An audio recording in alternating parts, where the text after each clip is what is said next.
Hi, I'm Lori McGraw at the Resource Rundown. Today, we're going to be talking about a program I am super excited about. My students got to use this program this spring when we were doing online learning, and I loved it because it integrated really well with Google Classroom. It's called Actively Learn, and we're going to be talking about it in just a minute. Don't forget to subscribe to my channel down below and hit that notification bell so you don't miss anything that I have coming up. Also, if you like this video, make sure you give it a thumbs up. So we're going to get started on Actively Learn right now.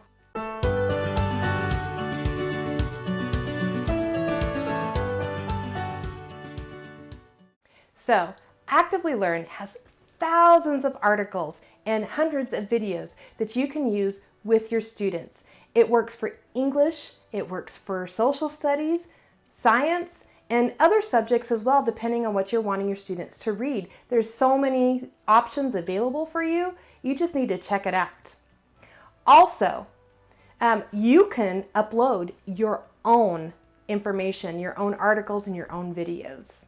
In addition, those articles, most of them have questions that are attached throughout the reading or throughout the video, and the student can't move on from that section till they answer the question. Some of these questions are multiple choice, some of them are polls, some of them are true false, short answer, whatever it is that you can think of, there's a question for it. And you can create your own questions as well. You also have the option to select your specific rubric that you want to use to grade those short response questions. It's pretty slick. Students can annotate the text. So as they're reading a text, they can put in their thoughts, questions.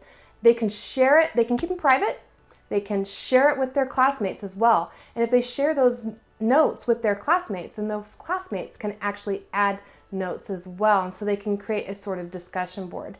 Some of my students really engaged with this and did a good job creating a discussion and dialogue about different parts of the story. It also has a great interface, so when you have articles selected for students to read, it'll tell you when there's new responses on there to grade. So if you've went in and graded it and some of the students hadn't finished it yet, you can see who hasn't finished it. You can see how much time students spent reading it, and you can also see when new students come in and answer questions if you've got some questions to grade. On the student end, it will show them what they still have outstanding. So if they've only answered a couple of questions and they didn't finish it, it'll still have it highlighted and show them how many questions they still have to answer on that particular article. As a teacher, you can easily go in and see with each and every student what they've added in their notes. So you can look at their notes, just select the student, it'll show you their notes, or you can look at the class as a whole. The articles also automatically put notes on there and media that says that it's from you. So when you go in, it automatically attaches your name to it, and students can respond to those. Sometimes it adds little video clips and little just history notifications, definitions of words. Students can also use it to define words. They just highlight it and it'll offer them the option to define. With all the positives, and there are a lot, and I do love this program, there are a few negatives.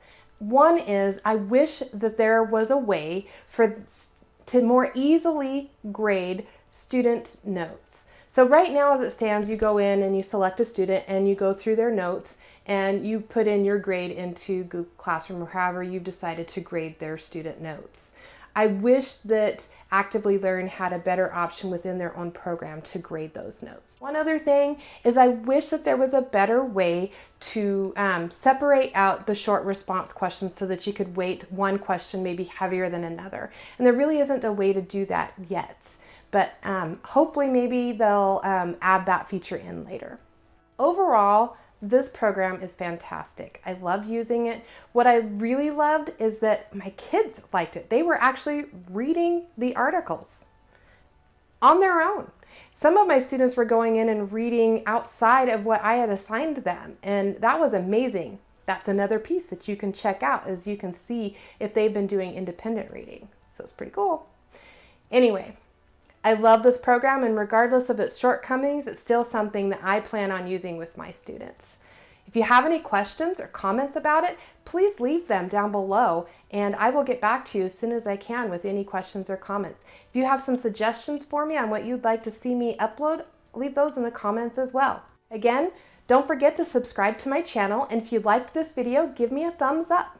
Make sure you check out my other videos. I have some how-to and Google Classroom videos and other teacher tips and tricks, so make sure you check those out. Anyway, thank you for watching, and we'll see you next time.